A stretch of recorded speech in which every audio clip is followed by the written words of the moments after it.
네, 안녕하세요. 국리지입니다. 벤볼의 P1P를 구입한 지 딱 2주가 되었습니다. 제 집 앞에 도착을 해서 언박싱한 날이 2주 전이었는데요. 장점 편으로 한번 이 시간을 준비를 해봤습니다. 이렇게 19가지 장점 해서 이렇게 얘기를 하다 보니까 단점도 있을 텐데 왜 단점은 얘기 안 하고 장점에 대해서만 이렇게 하냐 라고 얘기하실 분이 계실지도 모르겠는데, 이미 제 영상들 보신 분은 아시겠지만 장점 이전에 단점부터 여러 차례에 걸쳐서 진행을 했었습니다. 오늘 약간 균형을 맞춰야 되겠죠. 어떤 분들은 이 10가지 단점을 듣고 나서 이제 사는 거를 좀 이제 미뤄야겠다 결정했다 이렇게 말씀하시는 분도 댓글에서 봤던 것 같습니다. 오늘은 약간 좀 다르게 가능하면 단점은 쏙 빼고 장점 부분만 부각을 할 테니까요, 여러분들 오해 없으시길 바라겠고요. 벤블앱이 다른 프린터에 비해서 가지고 있는 장점은 뭘까를 생각을 해본 겁니다. 첫 번째 장점입니다. 빠른 속도와 준수한 출력 품질로 잡았습니다. 속도 정말 빠릅니다. 올렸던 영상이었죠. 모드별로 출력 시간을 한번 이렇게 정리를 해봤던 영상이었습니다. 기본 100% 피드레이스의 속도만 가지고도 1시간 17분 걸렸고요. 루디크로스는 48분 걸렸다고 이 영상을 얘기했는데, 이렇게만 보면요, 벤블앱의 프린터가 얼마나 빠른지 잘 몰라요. 그래서 엔더3 프린터의 기본 설정을 가지고 벽 두께 그리고 인필 탑 바텀만 동일하게 맞춘 다음에 그대로 슬라이싱을 했을 때 3시간 19분이 나옵니다. 실제 출력 시간은 조금 더 길거나 하기 때문에 한 요 정도로 3시간 20분 이렇게 생각하시면 되는데, 근데 스탠다드 모드에서 1시간 17분 걸렸다는 거 놀라운 거죠. 게다가 출력 품질이 무너지거나 그러지 않은 상태에서 속도를 냈다라는 게 굉장히 인상적인 부분입니다. 한번 잠시 여러분들에게 얼만큼 속도를 빠르게 하는지 실제 출력하는 모습을 찍은 영상인데요. 절대 배속하지 않았습니다. 네, 배속하지 않은 속도 보도록 하겠습니다.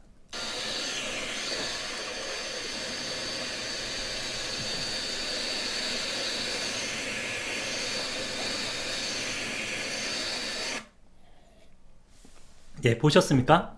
지금 인필 40%거든요. 그래서 사실은 이렇게 인필이 많으면 대각선 방향으로 이렇게 촘촘하게 여러 면을 하기 위해서 시간이 굉장히 오래 걸리는 편입니다. 그런데 벤부에서는 그런 것도 없더라고요. 그냥 순식간에 인필을 다 채워버리는 모습에 깜짝 놀랐는데요. 처음에 이 벤블의 프린팅을 할 때 내가 지금 뭘 본 거지? 하는 그런 느낌마저 들었습니다.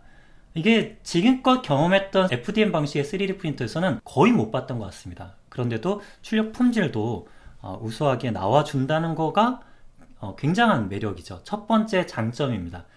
빠른 속도 그리고 꽤 괜찮은 출력 품질. 두 번째로 넘어가도록 하겠습니다. 두 번째는요, 혁신적인 오토베드 레벨링입니다.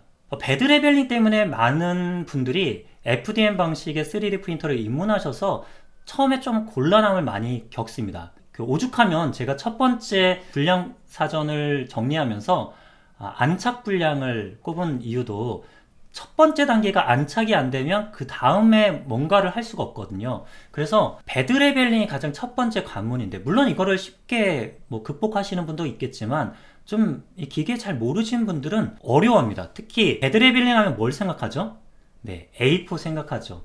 A4를 노즐과 맞닿게 해서 Z0 높이에서 쓱싹거리는 높이 정도. 네, 그게 어느 정도인가 안 해보신 분은 모릅니다.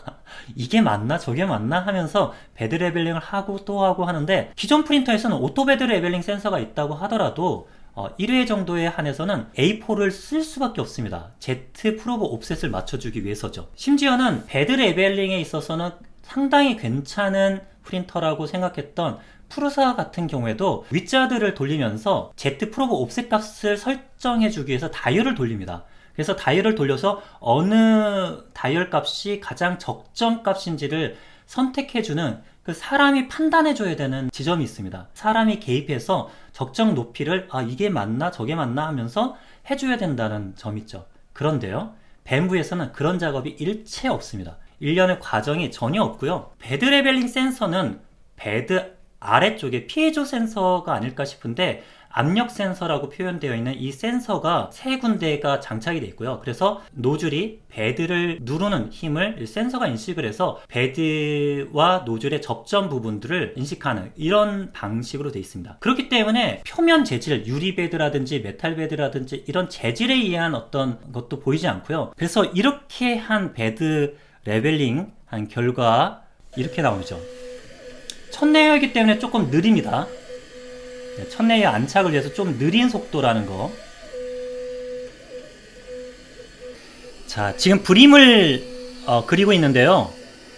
브림의 간격을 보면 우리 출력 오래 하신 분들은 아실 거예요. 이 레벨링을 얼마큼 잘해줬는지를 브림 보면 알거든요. 보자마자 이거야. 그러니까 사람들이 이제 3D 프린터를 하면 당연히 베드 레벨링을 잘해줘야 된다라고 하는 게 고정관념처럼 머리에 박혀 있습니다. 실제로 지금까지 나왔던 프린터들은 베드 레벨링이 당연히 이렇게 해줬어야만 했고, 근데 저는 언박싱 이후에 베드 레벨링이라는 과정을 해준 적이 전혀 없습니다. 그럼에도 불구하고 얘가 알아서 해주는 거죠.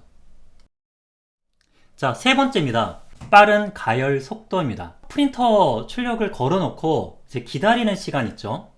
네, 기다릴 때 가장 답답한 부분이 온도가 빨리 안 오른다는 거죠. 그런데 벤브레 프린터는 온도 상승이 엄청납니다. 제가 아침에 왔더니 0도인 거예요. 되게 춥잖아요, 요즘 날씨가. 그래서 0도로 찍혀 있는데요. 이 0도에서 온도를 올려봤습니다. 200도 올려보는데 45초가 걸렸습니다. 베드 온도도 역시 0도에서 시작하는데 60도는 1분 이전에 끊었고요. 79도까지 1분 27초.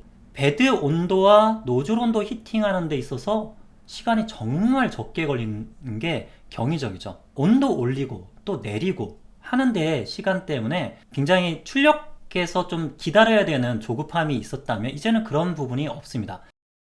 네 번째, 바로 강력한 쿨링 성능입니다. 이 쿨링 정말 강력합니다. 한번 들어보실까요?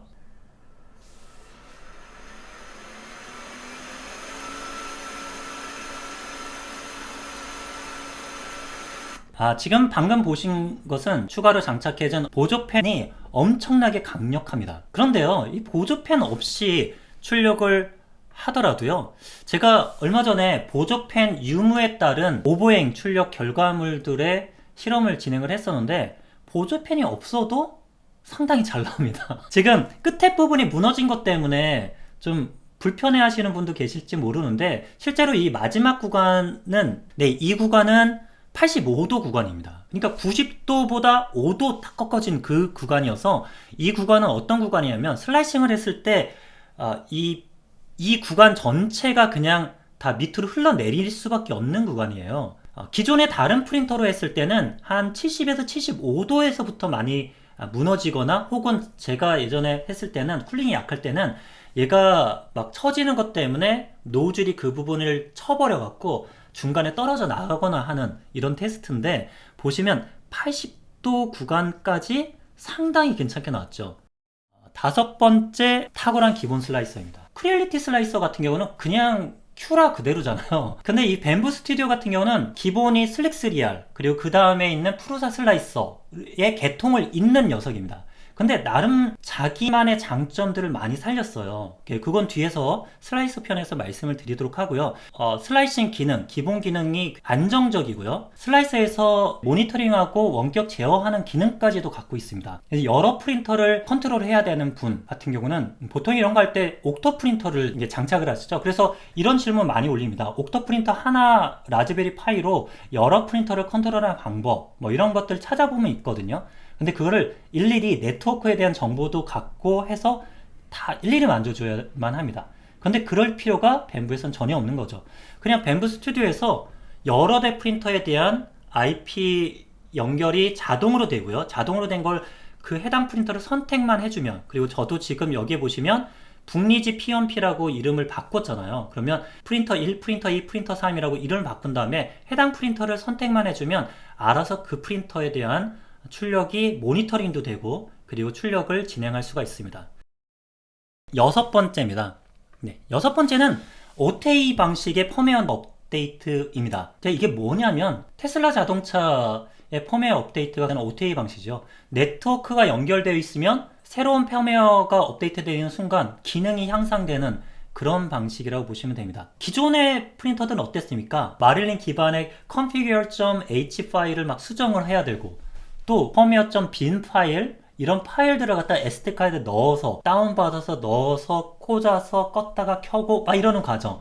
그러다가 잘못 받아갖고 동작 이상하고 그런데 이거는 그럴 필요가 없는 거죠. 네트워크만 연결되어 있으면 가장 최신의 기존의 약간 오류라든지 이런 버그 같은 것들이 패치된 펌웨어들을 실시간으로 업데이트가 되고 그렇게 어렵지도 않습니다. 이렇게 네트워크로 연결을 하게 되면 업데이트 하시겠습니까? 라고 나오면 OK 눌러주면 업데이트가 끝나는 방식이죠.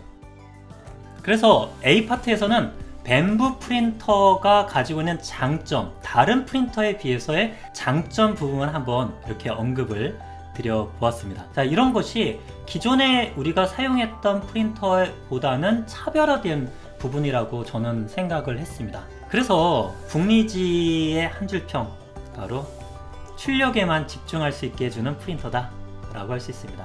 기존에 뭐 배드 레벨링 하랴, 슬라이싱 조건을 어떻게 뭐 북리지 채널 보면서 공부를 해야 된다, 이런 거 없어요.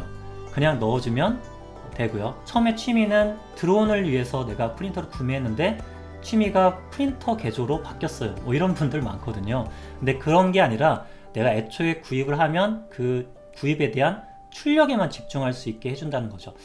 특히 또 이 밴부를 갖고 나서 제가 출력 생활이 좀 더 쉬워졌습니다. 하나 출력할 때 출력 시간이 14시간 이렇게 걸리던 게 7시간으로 줄어들죠. 그러면 14시간 하게 되면 이게 언제 끝날지 생각하는 것과 7시간 했을 때 걸어놓고 자면 내일 아침이면 돼 있겠네 라고 생각하는 것과는 완전히 다른 느낌이었습니다. 그래서 출력을 좀 더 쉽게 해줄 수 있다는 점, 그래서 출력에만 집중할 수 있게 해주는 프린터라는 점이 저에게는 이 첫 번째 A파트에서의 한 줄평이라고 할 수 있겠습니다.